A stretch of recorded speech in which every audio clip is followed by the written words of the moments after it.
In this video, I am going to show you how to get and use Pandabuy codes. First, navigate to the Pandabuy website or app. Ensure that you are logged into your account.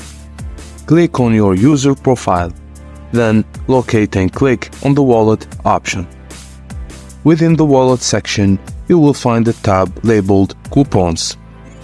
Click on it to view all available coupons. If there are any coupons available for you, they will be displayed here.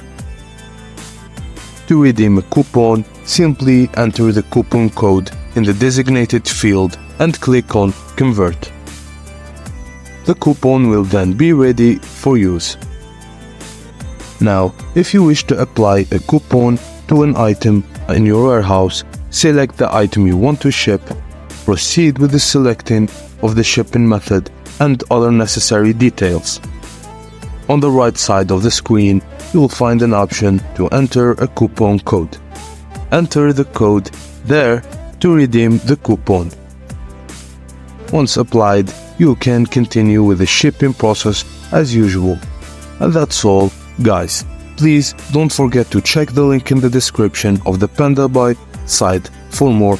Thank you for watching. Please don't forget to like and subscribe. And I will see you on the next one.